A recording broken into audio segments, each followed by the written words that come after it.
ធ្លាក់ហើយបងប្អូនបាញ់ធ្លាក់ហើយជីវិតជូនជាតិធាតជូនម្ដាយរូបកាយទុកឲ្យគ្រូការនគរជាជីវិតនេះមិនមែនជារបស់ខ្ញុំទេ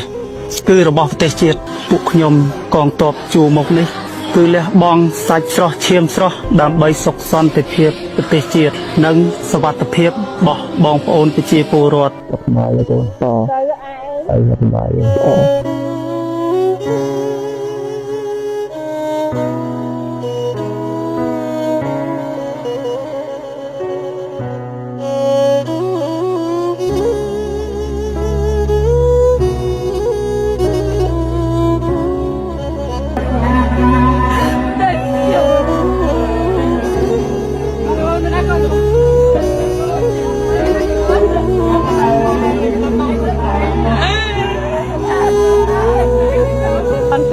កសពមកដល់ទេគេថាចេះគេទេប្រៀបថាចាំគេបាយដល់យកសិនមិនបានយកសាក់សពឲ្យអើយគុណមេគុណអូនជួយ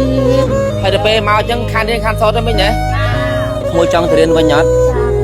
មួយចង់រៀនវិញអត់ចាមកត្រង់ស្អីយ៉ាងម៉េចក៏ឲ្យរៀនបានដែរកូនណាបាទការរៀនសូត្រកុំចោលអសោះវត្តពីខ្លួនយ៉ាងម៉េចកូនឯងត្រូវតែខំរៀនណាកូនណាកុំភ័យបងប្អូនហើយកុំលឹងដៃលាវកុំឲ្យមានការផ្ទុះអាវុធពួកគាត់មិនមែនជាបងប្អូនបង្កើតខ្ញុំទេតែហេតុអីបានជាខ្ញុំឃើញពួកគាត់ហើយទឹកភ្នែកខ្ញុំហូរនិងឈឺចាប់ម្លេះដោយសារតែខ្ញុំមានឈាមជ័រជាខ្មែរដូចគ្នាឃើញពួកគាត់ឈឺចាប់ខ្ញុំក៏ឈឺចាប់ឃើញពួកគាត់លំបាកខ្ញុំក៏លំបាកនេះហើយលទ្ធផលនៃសង្គ្រាមប្រជាជនស្លូតត្រង់របស់កម្ពុជាពួកគាត់ធ្លាប់តែរស់នៅមានភាពកក់ក្ដៅឥឡូវត្រូវជំនះខ្លួនមកដេកនៅតាមព្រៃតាមវាលវេទនារាប់ពាន់គ្រួសារខ្វះភួយខ្វះមុងខ្វះតង់ខ្វះកន្ទេលហូបចុកមិនគ្រប់គ្រាន់ស្ត្រីពោះធំត្រូវការថែទាំសុខភាពក្មេងៗតូចៗត្រូវការសិក្សារៀនសូត្រលោកយាយលោកតាចាស់ត្រូវការទៅវត្តធ្វើបុណ្យធ្វើទានក៏ដូចជាមើលថែជំងឺចាស់ជរាតាំងលោកគ្រូតាំងក៏ស្បៀងហូបមានមើលគួយមើលដេនដៃចេះនៅនឹមកូនទួយដេនដៃត្រូវការតង់ក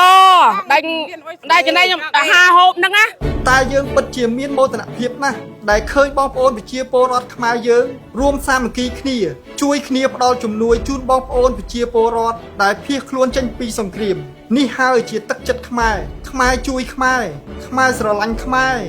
រសាមគ្គីគឺខ្មែររស់យើងខ្ញុំពិតជាសូមអរគុណនិងដឹងគុណដល់ថ្នាក់ដឹកនាំមេបញ្ជាការកងពលវីរភាពកងទ័ពដ៏អង់អាចក្លាហានដែលបានលះបង់សាច់ស្រស់ឈាមស្រស់ដើម្បីការពារបូរណភាពទឹកដីខ្មែរ